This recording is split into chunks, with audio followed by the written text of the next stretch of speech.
नमस्कार दोस्तों, आप सभी को देव उठनी एकादशी व्रत और तुलसी विवाह की हार्दिक शुभकामनाएं। दोस्तों, हिंदू धर्म में एकादशी का विशेष महत्व माना गया है, इसलिए मैं आप सभी को एकादशी व्रत की संपूर्ण कथा सुनाऊंगी। विशेष रूप से देव उठनी एकादशी का दिन अत्यंत शुभ और पुण्यदायी माना जाता है।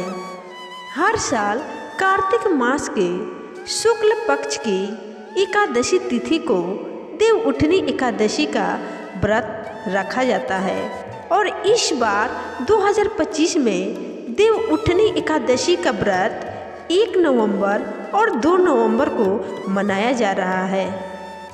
ऐसी मान्यता है कि इस दिन भगवान श्री हरि विष्णु 4 महीनों की युग निद्रा से जागते हैं तथा सृष्टि संचालन का कार्य पुनः आरंभ करते हैं। इसके साथ ही चातुर्मास का समापन के साथ मांगलिक कार्य आरंभ हो जाते हैं।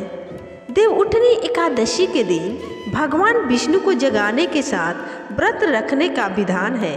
इस साल देव उठनी एकादशी पर काफ़ी शुभ योगों का निर्माण हो रहा है।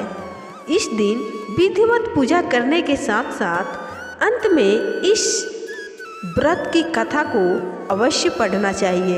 ऐसा करने से आपकी पूजा पूर्ण होगी और भगवान विष्णु की कृपा से सुख समृद्धि धन संपदा की प्राप्ति होती है। तो आइए दोस्तों, प्रेम पूर्वक ध्यान से पढ़ते हैं और सुनते हैं देव उठनी एकादशी व्रत की संपूर्ण कथा। एक समय की बात है, एक राज था जहां धर्म, आस्था और संस्कारों का पालन बड़े नियमों से किया जाता था। राज के लोग अत्यंत धार्मिक एवं श्रद्धावान थे। वे महीने में 2 बार आने वाली एकादशी का व्रत सच्चे मन से करते थे। उस दिन पूरे राज्य में कोई भी अन्न का दाना तक नहीं खाता था, चाहे वह मनुष्य हो या पशु पक्षी। सभी उपवास एवं संयम का पालन करते थे। इसी राज्य में एक बार दूसरे नगर से एक व्यक्ति नौकरी की तलाश में आया। वह राजा के दरबार में पहुंचा और विनम्रता से बोला, महाराज, कृपया मुझे इस राज्य में नौकरी दी जाए। राजा ने उसके भाव और जरूरत को समझते हुए कहा, नौकरी तो मिल जाएगी, किंतु हमारे राज्य में रहने के लिए एक नियम है। हर माह 2 एकादशी व्रत होते हैं। इन तिथियों पर पूरे राज्य में किसी को भी अन्न नहीं मिलता। सभी व्रत रखते हैं और फलाहार करते हैं। यदि तुम यह नियम स्वीकार करते हो तभी यहाँ रह सकते हो और नौकरी प्राप्त कर सकते हो। व्यक्ति ने बिना विचार किए कहा, महाराज, मैं आपकी शर्त स्वीकार करता हूँ। वह प्रसन्न था कि उसे रोजगार मिल जाएगा। कुछ समय बाद एकादशी का दिन आया। राज्य में उपवास का वातावरण था। उस व्यक्ति को भी अन्न नहीं दिया गया, केवल फलाहार के लिए फल प्रदान किए गए। लेकिन व्यक्ति को फलाहार से तृप्ति नहीं हुई।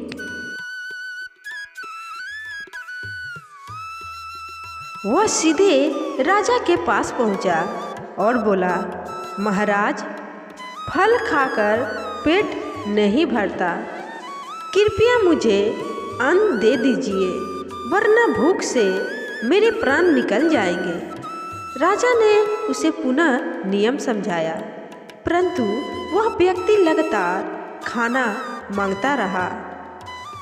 अंत में राजा को दया आ गई और उन्होंने उसे आटा, दाल, चावल, नमक आदि सामग्री अन्न पकाने के लिए दे दी। वह व्यक्ति बड़ी खुशी के साथ नदी के किनारे गया। पहले उसने स्नान किया, फिर श्रद्धा से भोजन बनाने लगा।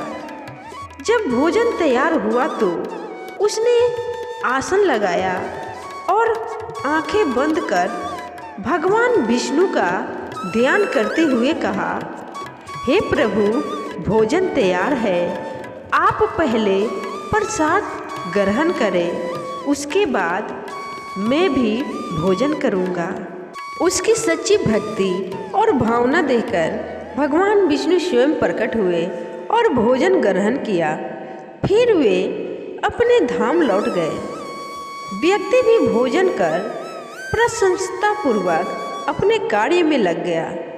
अगली एकादशी के समय वह फिर राजा के पास पहुंचा और बोला, महाराज, इस बार मुझे पिछली बार से 2 गुना अन्न दे। राजा ने चकित होकर पूछा, 2 गुना अन्न क्यों? उसने सरलता से उत्तर दिया, पिछली बार भगवान विष्णु स्वयं भोजन करने आए थे। आधा अन्न उन्होंने खाया और आधा अन्न मैंने खाया, इसलिए मेरा पेट पूरा नहीं भरा। राजा यह सुनकर हैरान हो गया।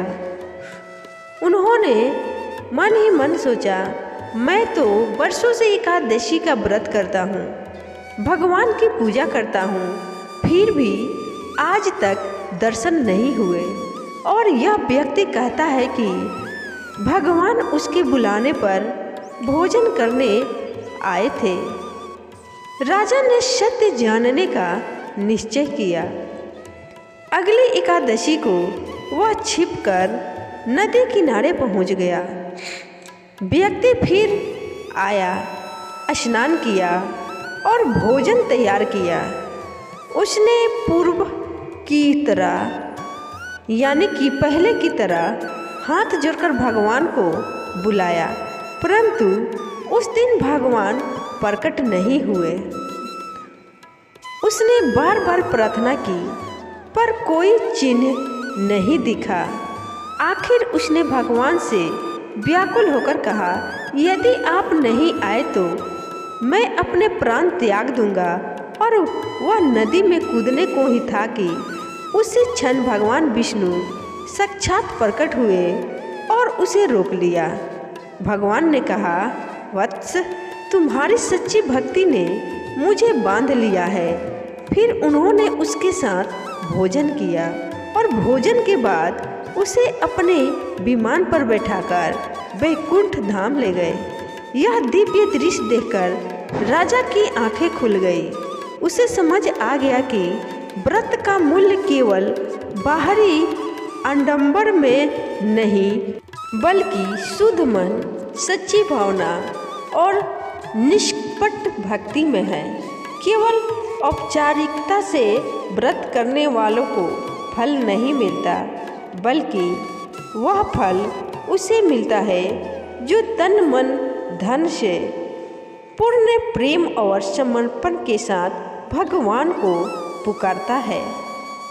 उस दिन से राजा ने व्रत और पूजा केवल रीति रिवाज के रूप में नहीं बल्कि सच्चे हृदय और श्रद्धा से करना आरंभ कर दिया। अंत में उसके जीवन पर भी भगवान विष्णु की कृपा हुई और उसे मोक्ष की प्राप्ति हुई। तो एक बार प्रेम से बोलिए दोस्तों, विष्णु भगवान की जय, तुलसी माता की जय, लक्ष्मी माता की जय। दोस्तों, अगर आप इस कथा को पूरे अंत तक पूरे सच्चे निष्ठा से सुन लिए हैं तो इस कथा को अपने दोस्तों में ज़रूर शेयर करिएगा और विष्णु भगवान, लक्ष्मी माता और तुलसी माता का कृपा प्राप्त करिएगा। आज के लिए इतना ही दोस्तों। पूरे अंत तक वीडियो में बने रहने के लिए आप सभी का बहुत बहुत धन्यवाद।